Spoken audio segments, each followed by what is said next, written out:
मुस्लिम brotherhood है क्या?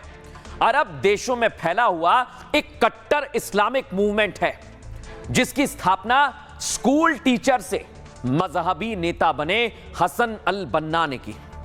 उनका मानना क्या था दर्शकों? इस्लामी विचारधारा ही शासन का आधार होना चाहिए। सोचिए आप, शुरुआती दिनों में इसने सामाजिक आंदोलन पर काम किया और फिर धीरे धीरे इसने इस्लाम के नाम पर दुनिया में हिंसा फैलाना शुरू कर दिया। 1948 का वक्त दर्शकों बता रहा हूं मैं आपको। मिस्र के प्रधानमंत्री की हत्या में भी इसी संगठन का हाथ था, क्योंकि प्रधानमंत्री फहमी ने संगठन को गैर कानूनी घोषित कर दिया था। अब मुस्लिम ब्रदरहुड की विचारधारा के लोग दुनिया के हर हिस्से में मौजूद हैं, लेकिन ज्यादातर कानूनी कार्रवाई और अमेरिकी डर से चुप रहते हैं या मौके का इंतजार करते हैं। वो जब इस्लाम की बात होगी तो एक्टिव हो जाएंगे।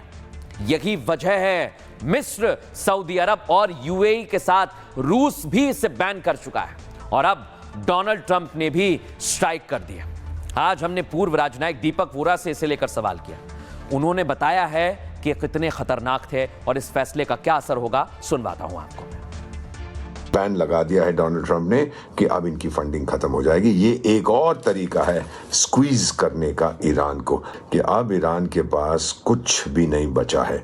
जो उनके चमचे थे, जो उनके साथी थे, जिनके साथ वो मिलजुल के आतंक मचाते थे दुनिया में, मेरा ख्याल है कि अब इसके साथ वो बहुत ही कठिन हो जाएगा। और बाकी जो गल्फ के देश हैं वो भी मुस्लिम, कतार के अतिरिक्त मुस्लिम ब्रदरहुड को बिल्कुल पसंद नहीं करते।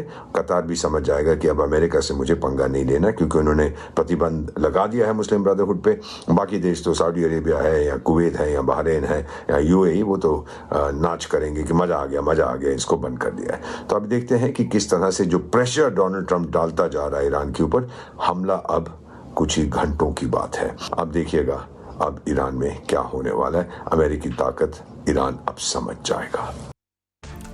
क्या ईरान वाकई अमेरिका की ताकत को समझ जाएगा? क्योंकि अभी तक जो तस्वीर हम ईरान में देख रहे हैं वो ऐसी तो नहीं लगती है। ये देखिए, ईरान में विद्रोहियों पर हमला किया जा रहा है। दर्शकों, जो विद्रोह कर रहे हैं उन पर गोली बरसाई जा रही है। सुनवाइए जरा।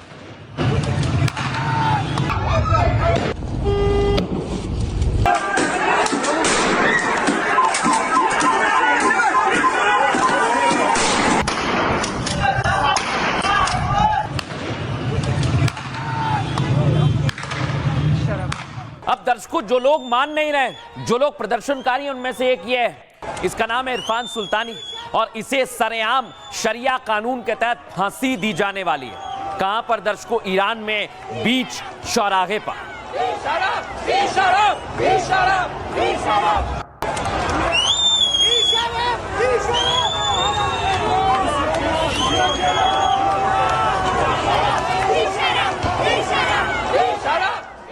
यानी खामनेई का विरोध आपको सीधे मौत के मुंह में ले जाएगा।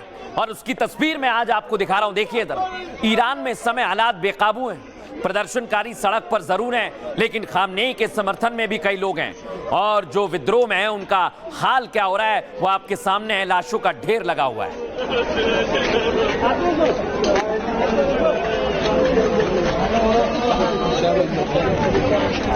दर्शकों, ये तो एक तस्वीर देखिए, ये देख रहे हैं आप एक और तस्वीर। यहां लोग लाशों की गिनती नहीं कर पा रहे। दावा किया जा रहा है हजारों लोग अब तक मर चुके हैं। हालांकि ईरान में इस दावे को खारिज किया जा रहा है, लेकिन वहां से कुछ जो तस्वीर सामने आई है वो तो चौंकाने वाली है।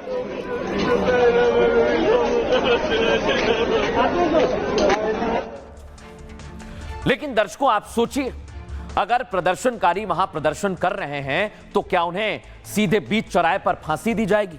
यही आज दुनिया भर में सवाल पूछा जा रहा है और खबर भी यही है दर्शकों। ईरान में प्रदर्शनकारियों पर खामनेई शासन सख्त हो गया है। अब सड़कों पर उतरने वाले लोगों को सजा दी जा रही है। करीब 20,000 से ज्यादा प्रदर्शनकारियों की गिरफ्तारी हुई है। प्रोटेस्ट में शामिल इरफान सुल्तानी को फांसी की सजा होगी। सुल्तानी पर अल्लाह के खिलाफ नारे लगाने के आरोप लगे हैं। हालांकि परिजन इस आरोप को खारिज कर रहे हैं। इरफान सुल्तानी की उम्र 26 साल है और वो एक दुकानदार है। दर्शकों, सुल्तानी से उनके परिवार वालों ने मुलाकात की। फांसी से पहले करीब 10 मिनट उन्हें मिलने दिया गया। 8 जनवरी को इरफान सुल्तानी की गिरफ्तारी हुई। मध्य ईरान के फारदिस शहर में इरफान का घर है और खामनेई की सेना पर घर से ही सुल्तानी को उठाया था। अब बीच चौराहे पर उन्हें फांसी देने की तैयारी है। प्रदर्शन के लिए फांसी देने वाले सुल्तानी पहले शख्स होंगे।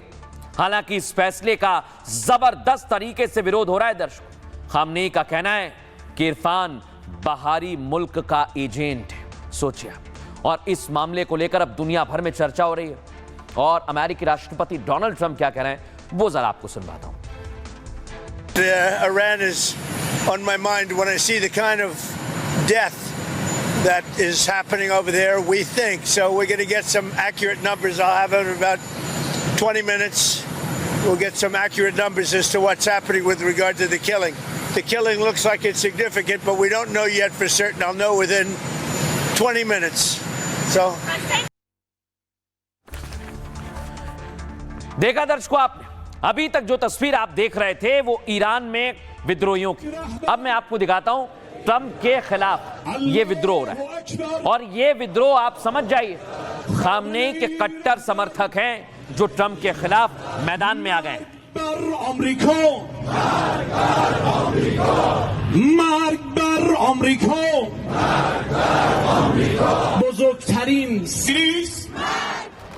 अब दर्शकों, खबर यह है कि डोनाल्ड ट्रंप के पास सिर्फ एक रास्ता बचा हुआ है, वो रास्ता है हमले का।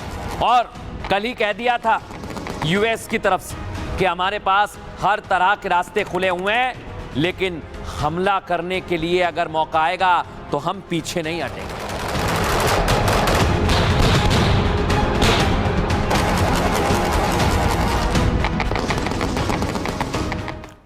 लेकिन दर्शकों, अगर आपके मन में भी ये सवाल आ रहा होगा कि अगर यूएस हमला करेगा तो क्या होगा, क्या ईरान वाकई मुकाबला कर पाएगा, तो मैं आपको बताता हूं, अगर अमेरिका और ईरान सामने आए तो होगा क्या।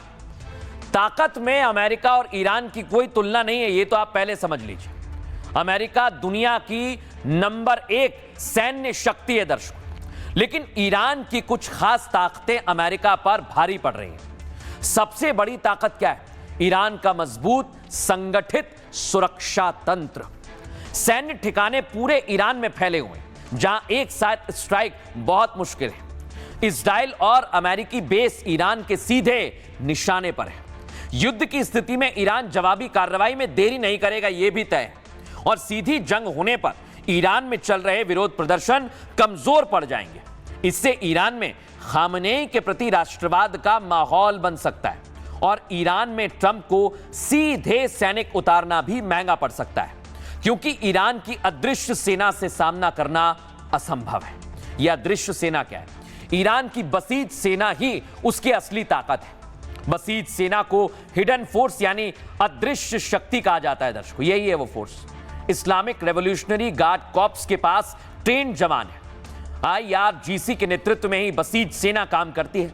आपको बताएं, ये आर्मी ना तो पूरी तरह सैनिक होते हैं और ना ही ये आम नागरिक होते हैं। ये धर्म, देशभक्ति और बलिदान के जज्बे से लबरेज रहते हैं और इनमें 12 साल से लेकर 80 साल तक के बुजुर्ग शामिल हैं। बसीज सेना की पहचान किसी के लिए भी बहुत मुश्किल है, इसलिए यह ईरान की सबसे खतरनाक आर्मी में शुमार है।